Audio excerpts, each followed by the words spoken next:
আসেন, গাড়িটা ঢুকতে দিয়ে দেন, চেপে দেন, গাড়িটা ঢুকতে দেন।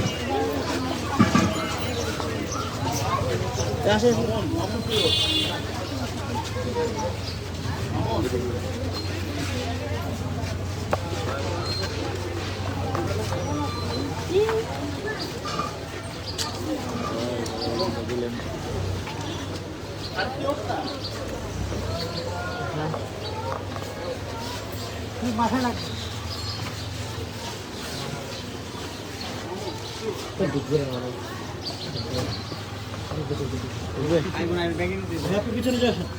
ভাই ভাই হ্যালো এই পিছনে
দর্শক আপনারা দেখছেন আমরা এই মুহূর্তে মার্কাজ ফয়জিল কুরআন আল ইসলামী ঢাকার যে মাদ্রাসা সেখানে আমরা এসেছি এবং এখানে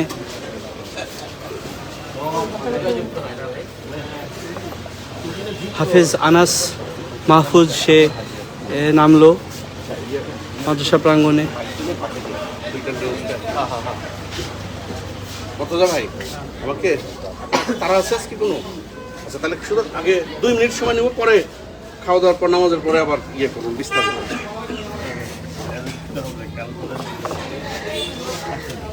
জি নামুন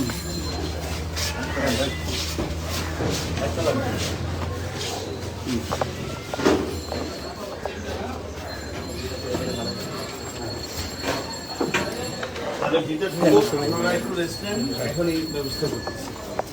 আসো আমার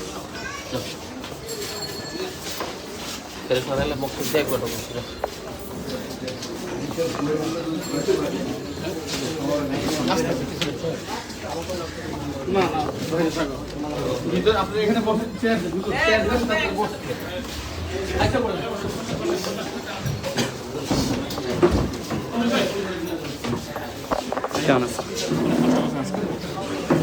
অনেক আগে আগে চলে আসছে। অনেক কষ্ট করছে। চেয়ার দাও সুন্দর করে, ওটা ঘুরে দাও, চেয়ার দাও, 2 লাখ করে দাও। ভাই কেমন আছেন? দর্শক আমরা এই মুহূর্তে ফয়জিল কুরআন যে মাদ্রাসা সে মাদ্রাসা প্রাঙ্গণে আমরা উপস্থিত হয়েছি। আপনারা দেখছেন এখানে যারা শিক্ষার্থী রয়েছে এবং শিক্ষক রয়েছে তাদের ভেতরে এক ধরনের উৎসাহ আমেজ কাজ করছে। আমরা একটু একজন শিক্ষকের সঙ্গে উস্তাদের সঙ্গে কথা বলতে চাই, একটু যদি আমাদেরকে বলতেন যে আনাস সম্পর্কে একটু যদি বলতেন, সে আসলে এই ব্যাপারটাকে কীভাবে দেখছেন? দীর্ঘ 13 বছরের ইতিহাসে বাংলাদেশ বেঁচে আনাসের মাধ্যমে এটা আমাদের অত্যন্ত আনন্দ, পুরো দেশের জন্য আনন্দ। অন্যান্য সৌদি আরব, দুবাই একাধিকবার বাংলাদেশ প্রথম স্থান অধিকার করেছে, কিন্তু কেউ কখনো বাংলাদেশ প্রতিনিধিত্ব অধিকার করেনি, অর্জন করতে পারেনি। তো এক্ষেত্রে এবার 13 বছর পর 13তম আন্তর্জাতিক প্রতিযোগিতা আসে আনাসের মাধ্যমে প্রথম পুরস্কার বা এই জন্য আমরা মাদ্রাসার কর্তৃপক্ষের সবাই আনন্দিত, ছাত্ররাও আনন্দিত, আমরা দেশবাসীকে